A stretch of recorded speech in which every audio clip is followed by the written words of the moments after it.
যেই ক্ষমতায় যাও ক্ষমতা তার মালিক বনে যায়, তারা জমিদারের চাইতেও অনেক বেশি ক্ষমতা সম্পন্ন হয়ে সবাইকে তার দাসে পরিণত করতে চায়। এইটাই তো বাংলাদেশের ইতিহাস আমরা দেখেছি। ক্ষমতার অপব্যবহারকারী 15 বছরে হয়েছে তা নয়, তার আগেও হয়েছে, সেটা স্বীকার করতে হবে। এবং সত্যি যদি আপনি নতুন জায়গায় যেতে চান, কাজে ইতিহাসের জায়গাটা হচ্ছে অভ্যুত্থান হয়েছে, আমাদের সন্তানরা জীবন দিয়েছে, যারা আজকে অভ্যুত্থানের শক্তি তারা নিজেদেরকেও বদলান।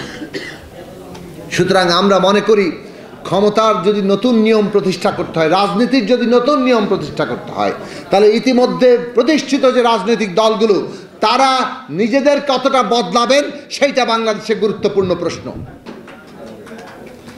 এবং বাংলাদেশের নতুন গণতান্ত্রিক শক্তি কতটা দাঁড়াবে সেটাও বাংলাদেশের গুরুত্বপূর্ণ প্রশ্ন। এই প্রশ্নগুলোর মধ্য দিয়ে আমরা আগামী দিনে প্রবেশ করতে পারি। এগুলো শুনতে অনেকেই রাজি না। আমরা গত কয়েকদিনে 5 মাসে যা দেখছি, ক্ষমতার প্রতিদ্বন্দ্বিতা হবে।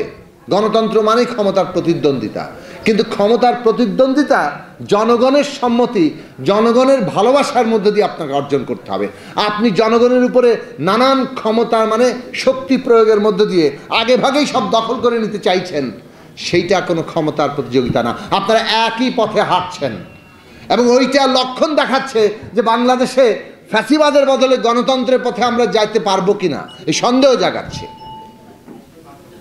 কাজেই রাজনৈতিক দলগুলো আজকে নেতৃত্ব যে অঙ্গীকার কিংবা যে পরিবর্তনের ডাক দিচ্ছেন, সেটা যাতে একেবারে সর্বনিম্ন স্তর পর্যন্ত কার্যকর হয়, তার জন্য প্রত্যেকটি মানুষকেই তার ভূমিকা পালন করতে হবে। কিন্তু কেবল প্রতিষ্ঠিত শক্তিগুলোর উপরে ভরসা করলেই চলবে না। তরুণরা যে পথ দেখিয়েছে, তাতে যদি বাংলাদেশের নতুন রাজনৈতিক শক্তির উদ্বোধন ঘটে তরুণদের মধ্য থেকেই, সেইটা বাংলাদেশের জন্য অত্যন্ত গুরুত্বপূর্ণ। কারণ আমরা একটা গণতান্ত্রিক পরিবেশ চাই। একটা দল তারা নাই হয়ে গেছে, জনগণ কর্তৃক প্রত্যাখ্যাত হয়েছে, পালিয়ে বেড়াচ্ছে, প্রধান নেতা পালিয়ে গেছে, তারপর টেলিফোন করে করে দেশের বিরুদ্ধে ষড়যন্ত্র করছে।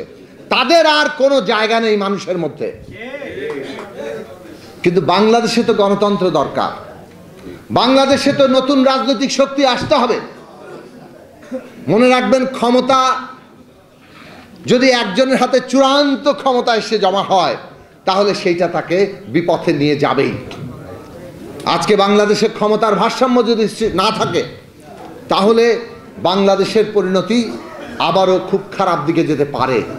কাজে আমাদের এখানে ক্ষমতার ভারসাম্য লাগবে, আর সেই ক্ষমতার ভারসাম্য একটা গণতান্ত্রিক ব্যবস্থার মধ্যে রাজনৈতিক ভারসাম্যের উপর নির্ভর করে।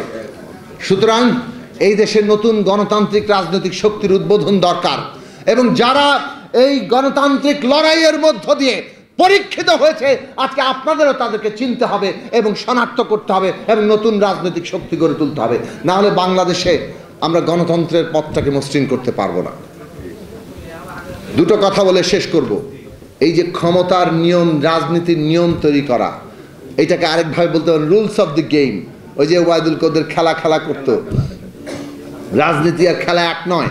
তবে বুঝতে সুবিধা হওয়ার জন্য বলি যে এই যে কিভাবে আমরা রাজনীতি করব, তার তো একটা নিয়ম দরকার। নিয়ম ছাড়া আমার কাছে নিয়ম আছে, বাকি সবাইকে মাঠের বাইরে ঠেলে দাও, এটা তো কোনো রাজনীতি হলো না। তাহলে এই নিয়ম যদি আমাদের ঠিক করতে হয়, এটা সকলের জন্য প্রযোজ্য। এখানে যতগুলো রাজনৈতিক দল আছে, যারা এসছে প্রত্যেকের জন্যই প্রযোজ্য, আরও রাজনৈতিক দল আছে।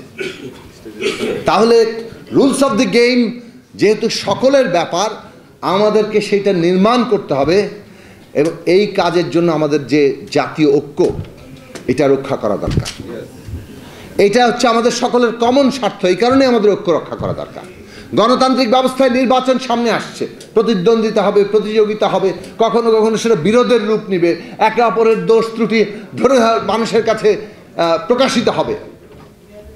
ওই যে প্রতিদ্বন্দ্বিতা, প্রতিযোগিতা, এটা গণতন্ত্রের বৈশিষ্ট্য। কিন্তু আমরা এমন একটা ঐতিহাসিক মুহূর্তে আছি যে একদিকে আমাদের নির্বাচন কেন্দ্রিক প্রতিযোগিতা, প্রতিদ্বন্দ্বিতা আছে, আবার আরেক দিকে একটা রাজনীতির নিয়ম ঠিক করার সকলের স্বার্থ এইরকম একটা ঐতিহাসিক অবস্থাও আছে। তাহলে আমাদের রাজনীতির নিয়ম ঠিক করার জন্য ঐক্যবদ্ধ থাকতে হবে, আবার নির্বাচন কিংবা গণতন্ত্রের মধ্য দিয়ে প্রতিযোগিতা প্রতিদ্বন্দ্বিতাও থাকবে। এই দুই জায়গা একসাথে নিয়ে চলার কঠিন দায়িত্ব আমাদের সকলের সামনে। সেই কঠিন দায়িত্বটি আমাদের পালন করতে হবে। রাজনৈতিক একটা বন্দোবস্ত তৈরির জন্য জাতীয় ঐক্যমত্যের যে প্রয়োজনীয়তা, সেটা যেন আমরা কোনোভাবে ভুলে না যাই আমাদের প্রতিযোগিতার প্রতিদ্বন্দ্বিতার মাঝে। তাহলে বাংলাদেশ বিপর্যয়ে পড়বে, অভ্যুত্থান বিপর্যয়ের দিকে যাবে। আমরা অন্তর্বর্তী সরকারকে বলি, আপনারা এমন একটা ঐতিহাসিক সময় দায়িত্ব পালন করছেন যখন আপনাদের প্রতিটি পদক্ষেপ অত্যন্ত গুরুত্বপূর্ণ। এমন কোনো পদক্ষেপ নেবেন না যাতে রাজনৈতিক দল সাথে সরকারের দূরত্ব সৃষ্টি হয়। যদি রাজনৈতিক দলের সাথে সরকারের দূরত্ব সৃষ্টি হয়, এই দল যাদের সম্মতির ভিত্তিতে দাঁড়িয়ে আছে তাদের সাথে দূরত্ব তৈরি হলে সরকারের কিন্তু পায়ের তলায় মাটি থাকে না। কাজেই সরকারকে এই জনগণের সমস্ত প্রতিনিধি যারা, তাদেরকে নিয়ে এই রাজনৈতিক উত্তরণ শেষ করতে হবে, আগামী নির্বাচন সম্পন্ন করতে হবে এবং সেই পুরো প্রক্রিয়াটিকে ফ্যাসিলিটেট করতে হবে। আমরা শুরু থেকে বলেছি এই অভ্যুত্থান সকলের অংশগ্রহণের মধ্যে দিয়ে হয়েছে। ছাত্রদের অগ্রণী ভূমিকা আমরা স্বীকার করি, কিন্তু বাংলাদেশে ছাত্র, শ্রমজীবী মানুষ, তরুণরা এবং তাদের অভিভাবকরা, দেশের সমস্ত রাজনৈতিক দলগুলো যারা ফ্যাসিবাদের বিরুদ্ধে লড়াই করেছে, শিশু, নারী, বাঙালি, আদিবাসী, হিন্দু, মুসলমান, প্রত্যেকেই জীবন দিয়েছেন, প্রত্যেকেই লড়াইয়ের মধ্যে ছিলেন। বাংলাদেশটাই যেন মাটি ফুঁড়ে নতুন করে জেগে উঠেছিল। এই বাংলাদেশের যে ঐক্য, সেই ঐক্যটা আমাদের ধরে রাখা দরকার। এখানে কোনো সিদ্ধান্ত কেউ এককভাবে নিতে পারেন না, কারো সিদ্ধান্ত কারো পুরোটার উপর চাপিয়ে দিতে পারেন না। এইটার পদ্ধতিগত জায়গা হবে কনসেনসাস, সমঝোতা, ঐক্যমত্য। কেননা এখানে বিভিন্ন শক্তি এক জায়গায় হয়েছে। জনগণের যে ঐক্য, সেটা কিভাবে প্রকাশিত হয়? জনগণকে যারা নানা দিক থেকে প্রতিনিধিত্ব করে, বিভিন্ন রাজনৈতিক দল করে, শ্রেণী পেশার সংগঠনগুলো করে, সিভিল সমাজের প্রতিনিধিত্বরা করে, সর্বোপরি আমাদের ছাত্র সমাজ তারা করে। কাজেই সকলের প্রতিনিধিত্ব এবং সকলের মধ্যে একটা কনসেনসাসের ভিত্তিতে, সমঝোতা এবং ঐক্যমত্যের ভিত্তিতে আমাদেরকে এই রাজনৈতিক উত্তরণ পর্ব শেষ করতে হবে। এইটা এই সরকার ফ্যাসিলিটেট করার কাজ। সেখানে কোনো ভুল ত্রুটি হলে বড় ধরনের বিপর্যয়ের সম্ভাবনা। কাজেই সরকারকে সবসময় সতর্ক থাকতে হবে। সরকার সতর্কভাবে যদি ঐক্যমত্যের কাজটিকে ফ্যাসিলিটেট করে করে এগিয়ে নিয়ে যায়, তাহলে বাংলাদেশে এখন পরিষ্কারভাবে আলাপ আলোচনার মধ্যে দিয়ে ঠিক হওয়া সম্ভব কোন কোন সংস্কার নির্বাচনের আগেই সম্পন্ন করা যাবে, সেটা করতে কতদিন সময় লাগবে, তার মধ্য দিয়ে নির্বাচন কোন মাসে কোন তারিখে হবে, এই পুরো রোডম্যাপটি আগামী কিছুদিনের মধ্যেই তৈরি করা সম্ভব। সব সংস্কার নির্বাচনের আগে সম্ভব না, কেননা সংবিধানের মৌলিক কাঠামোগত সংস্কার করতে হলে নির্বাচিত জনপ্রতিনিধি লাগবে।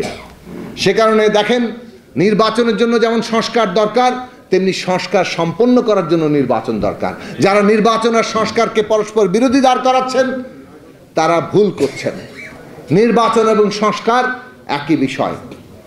কেউ নির্বাচন আগে চাইছেন, কেউ পরে চাইছেন, এবং দুইজনই সংস্কারের নানান রকম ব্যাখ্যা দিচ্ছেন। এইটা আসলে যথার্থ হচ্ছে না, বরং যথার্থ জিনিসটা হচ্ছে নির্বাচনের আগে যে সংস্কারগুলো সরকার, সেটা নির্বাচনের জন্যই দরকার। আবার পুরো সংস্কার প্রক্রিয়া সম্পন্ন করতে গেলেও আমাদেরকে একটা নির্বাচন লাগবেই।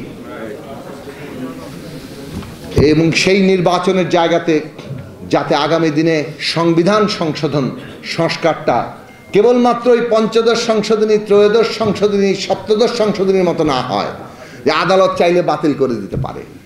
আপনারা দেখেছেন না, ত্রয়োদশ সংশোধনী করা হয়েছিল, পঞ্চদশ সংশোধনী এসে ত্রয়োদশ বাতিল করে দিল। আদালত বাতিল করে দেয়নি। আবার এখন পঞ্চদশ সংশোধনীকে আংশিকভাবে আদালত বাতিল করে দিয়েছে না? তাহলে আমাদের সংবিধান সংশোধন কি এইরকম অষ্টাদশ, ঊনবিংশ এইরকম সংশোধনী হবে, আর সেইটাকে পরবর্তীতে কোনো আদালত বাতিল করে দেবে? সেই রকম ব্যবস্থা যাতে না হয়, তাহলে আগামী নির্বাচনটা হওয়া উচিত সংবিধান সংস্কার সভার নির্বাচন। সংস্কারটা হবে জনগণের সম্মতির ভিত্তিতে, এবং সংস্কারকৃত সংবিধান হবে জনগণের ইচ্ছা এবং অভিপ্রায়ের প্রকাশ। কাজেই সেই সংবিধান যাতে আর আদালতের বাতিল করার কোনো সুযোগ না থাকে। আদালতের কাজ হবে সেই সংস্কারকৃত সংবিধান যেটা জনগণের ইচ্ছা এবং অভিপ্রায়ের প্রকাশ, তার সুরক্ষা দেওয়া, তার অভিভাবকত্ব করা। সেই জায়গা আগামী নির্বাচন হওয়া দরকার। কিভাবে সেটা হতে পারে, সকল রাজনৈতিক দলগুলো আমরা কিভাবে সেই জায়গায় আসতে পারি, ঐক্যমত্যের জায়গা তৈরি হতে পারে, এটাই আজকের দিনের তরুণদের সামনে সবচেয়ে বড় চ্যালেঞ্জ। তরুণরা যখন রাজনৈতিক চিন্তা করবে, বাংলাদেশের ভবিষ্যৎ কোন পথে গেলে সত্যিকার গণতান্ত্রিক বাংলাদেশ হবে, সত্যিকার গণতান্ত্রিক বন্দোবস্ত হবে, একজন তরুণ তার নিজের সমস্ত সৃজনশীল চিন্তা দিয়ে এই দেশের মঙ্গল চিন্তা করতে পারবে এবং সেই চিন্তা এই দেশের রাষ্ট্রনীতিতে নীতি নির্ধারণের জায়গা পাবে। সেই বাংলাদেশ গড়ে তোলা দরকার। তরুণরা গত 15 বছরে এই রাষ্ট্র থেকে বিচ্ছিন্ন হয়ে যাচ্ছিল, বিচ্ছিন্ন করে দেওয়া হয়েছিল। যে দেশে তরুণরা ভোট দিতে পারে না, ন্যূনতম কোনো নীতি নির্ধারণী কাজে তাদের কোনো সৃজনশীল ভূমিকা রাখার সুযোগ রাখা হয় না, সেই দেশে রাষ্ট্র আর টিকতে পারে না, কারণ সে তার জনগোষ্ঠী থেকে ক্রমাগত বিচ্ছিন্ন হয়ে যাচ্ছে। আমরা বাংলাদেশের তরুণদের জন্য এমন জায়গা তৈরি করতে চাই যাতে করে রাষ্ট্র তার সমস্ত নীতি নির্ধারণে তরুণরা তাদের সৃজনশীল ভূমিকা নিয়ে জায়গা নিতে পারে, দেশকে রাষ্ট্রকে নিজের মনে করতে পারে এবং তাকে এগিয়ে নিয়ে যাওয়ার জন্য তাদের সমস্ত শক্তি দিয়ে তারা নিজেদের কর্ম এবং তৎপরতা চালাতে পারে। সেই বাংলাদেশ যদি করতে হয় তাহলে আপনাদের এখন থেকেই বাংলাদেশের প্রতিটি পদক্ষেপ নিয়ে ভাবতে হবে এবং মনে রাখবেন আমাদের লক্ষ্য একটা অন্তর্ভুক্তিমূলক বাংলাদেশ। এই বাংলাদেশে বাঙালি যেমন থাকবে তেমনি চাকমা, মারমা, ত্রিপুরা, সাঁওতাল, মান্দি, ওরাও সমস্ত বাংলাদেশের অন্য জাতিরাও থাকবে। তাদের স্বীকৃতি ছাড়া তাদের উপরে রাস্তায় হামলা করে দেন আপনারা, এটা বাংলাদেশ হয় না। এই দেশ কেবল মুসলমানের নয়, এই দেশ হিন্দু, বৌদ্ধ, খ্রিস্টানেরও। এইটা আমরা যেন সবাই মনে রাখি, ফলে সবাই মিলে এই বাংলাদেশ আমরা করব। এই দেশ কেবল পুরুষের নয়, নারীর এবং অন্য যে কোনো লিঙ্গীয় পরিচয়ের, এটা আমাদের সবার মনে রাখতে হবে। এই দেশে যে রাজনৈতিক বিশ্বাসী যে অর্জন করুক না কেন, রাষ্ট্রের কাছে সে নাগরিক হিসাবে তার অধিকার পাবে। যতক্ষণ না পর্যন্ত সে অন্যের উপর জবরদস্তি কিংবা অন্যায় করছে, ততক্ষণ পর্যন্ত রাষ্ট্র তার অধিকারের সুরক্ষা দিবে। জীবন চর্চা যার যেরকম হোক না কেন, রাষ্ট্র তাকে নাগরিক হিসাবে দেখবে। এই সকল মানুষের অন্তর্ভুক্তিমূলক বাংলাদেশ আমরা চাই। এটাই কিন্তু জুলাই আগস্টের যদি বলেন আকাঙ্ক্ষা। জুলাই আগস্টের আমাদের সন্তানরা কোন বাংলাদেশটা দেখতে চেয়েছে? শেখ হাসিনা যেভাবে বিভাজন করে দিতে চেয়েছে, পোশাক আশাক, দাড়ি, টুপি, সমস্ত কিছু দিয়ে, এই সমস্ত বিভাজনকে অতিক্রম করে বাংলাদেশটা তৈরি করতে হবে। সেটা যদি আমরা তৈরি করতে চাই, তাহলে এইটাকে পিছনে টেনে ধরে রাখার, নানানভাবে এখানে বিভক্তি তৈরি করার, ওইভাবে পুরনো ফ্যাসিবাদের ছায়া আমাদের এই নতুন যাত্রায় এসে নানা দিক থেকে পড়ছে, তার লক্ষণ গত 5 মাসে বহু দেখা গেছে।